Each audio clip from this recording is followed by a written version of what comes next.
Le président Bachar el-Assad adresse une lettre au pape du Vatican concernant la situation en Syrie et les positions de sa sainteté à ce propos.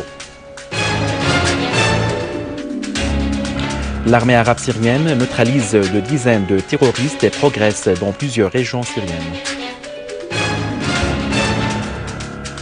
CNN, l'Occident qui a soutenu le terrorisme connaît les risques du retournement de ce fléau contre lui. Poursuite en Turquie du vaste mouvement de protestation appelant au départ d'Erdogan.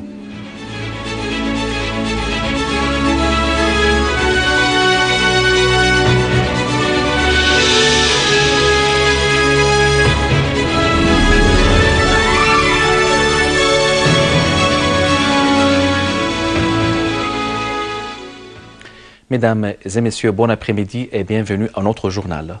Le président Bachar el-Assad a adressé au pape du Vatican François une lettre remise par Joseph Suède par l'intermédiaire de Monseigneur Pietro Parolin, secrétaire d'État du Vatican. Le président al-Assad a affirmé dans cette lettre que la Syrie, direction et peuple, appréciait les positions du souverain pontife vis-à-vis de la crise en Syrie, tout en mettant l'accent à cet effet sur l'agression dont faisait l'objet la Syrie ainsi que sur l'appel du pape François à la prière et au jeûne pour la paix. Le président al-Assad a également précisé dans cette même lettre que le règlement de la crise en Syrie se fait via un dialogue national intersyrien, sous direction syrienne et loin de toute ingérence étrangère. Il revient au seul peuple syrien de décider de son sort et de choisir ses dirigeants par le biais des urnes, a encore souligné le président al-Assad avant d'indiquer que le gouvernement syrien avait confirmé sa disposition à participer à la conférence internationale sur la Syrie Genève 2. Il a de plus souligné que la lutte contre le terrorisme visant les citoyens syriens constituait une condition sine qua non pour garantir le succès de toute solution pacifique à la crise en Syrie.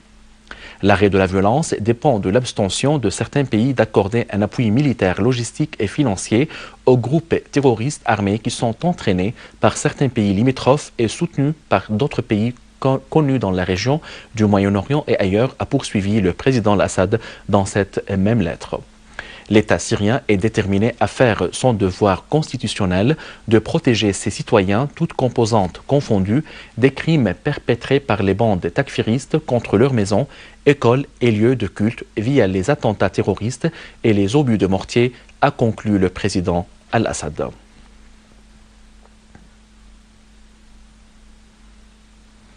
Recevant le secrétaire de la Commission des relations économiques syro-iraniennes, Rostom Qassimi, le Premier ministre Wael al-Halaqi a affirmé que la relation stratégique est enracinée entre les deux pays nécessite une augmentation de la coopération et de la coordination pour renforcer l'axe de la résistance face aux défis qu'affronte la région.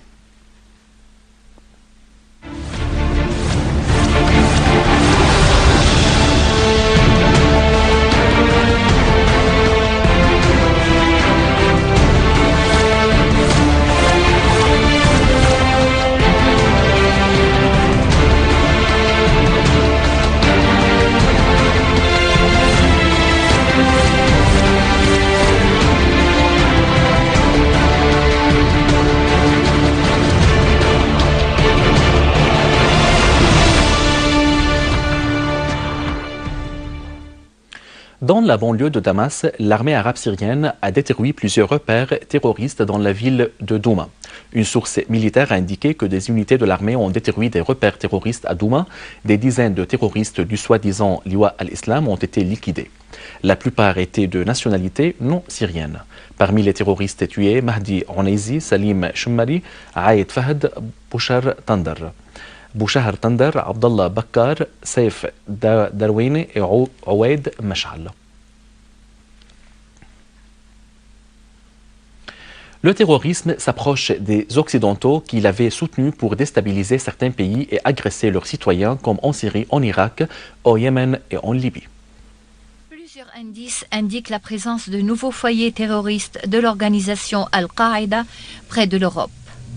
C'est ce que la chaîne américaine CNN a révélé à travers une série d'interviews avec des chefs terroristes d'Al-Qaïda. Ils ont reconnu leurs crimes en Syrie et leur visée vers l'Europe. Un certain Américain dit Abu Dijana, du soi-disant l'État islamique de l'Irak et du Levant, a déclaré que seul l'étendard de l'islam flottera sur toutes les capitales et les parlements du monde, de l'Europe à l'Australie. Les services de renseignement occidentaux se sont alarmés de cette vague qui pourrait se répandre dans toute l'Europe. La CNN note qu'après 1000 jours de guerre terroriste contre la Syrie, l'Europe et l'Occident reconnaissent enfin que ceux qui combattent dans ce pays sont des groupes terroristes attitrés et reconnus pour leurs crimes atroces, notamment ceux du soi-disant l'État islamique de l'Irak et du Levant. Face au scandale qui secoue le gouvernement d'Erdogan, le procureur général décide de poursuivre les enquêtes contre la corruption. Un site turc, Oda TV, critique la politique d'Erdogan contre les médias. La correspondante du journal Radical a été grièvement blessée à Istanbul. Un autre journaliste du quotidien Aydınlık a été battu et arrêté par la police. Sur la scène politique turque, les crises se renvoient d'un domaine à l'autre, de la corruption à la limitation des libertés publiques et médiatiques par le gouvernement despotique d'Erdogan. Une nouvelle agression israélienne a violé aujourd'hui la souveraineté des territoires libanais, au sud du Liban. La région située entre Rachaya et Al-Khiam a été ciblée par plus de 20 obus. Des sources médiatiques libanaises ont précisé que 24 obus ont été tirés sur le secteur et que 2 roquettes se sont abattues dans la région de Marjayoun. L'armée libanaise s'est rendue sur place pour inspecter les dommages. Les forces d'occupation ont reconnu leur agression. Le porte-parole de la FINUL a annoncé que ses forces sur le terrain suivi de la situation de près. Le nombre de victimes de l'attentat contre le bâtiment de la gare de chemin de fer dans la ville de Volgograd, au sud de la Russie, a augmenté pour atteindre 18 morts et environ 40 blessés. Les premières informations ont fait savoir que l'attentat suicide avait été mené par une femme au moment où un premier bilan a fait état de 13 morts et 50 autres blessés.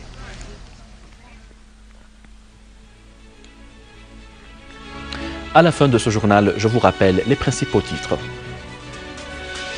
Le président Bachar el-Assad adresse une lettre au pape du Vatican concernant la situation en Syrie et les positions de sa sainteté à ce propos.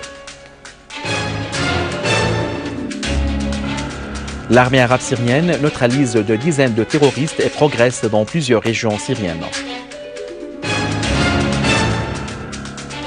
CNN, l'Occident qui a soutenu le terrorisme connaît les risques du retournement de ce fléau contre lui.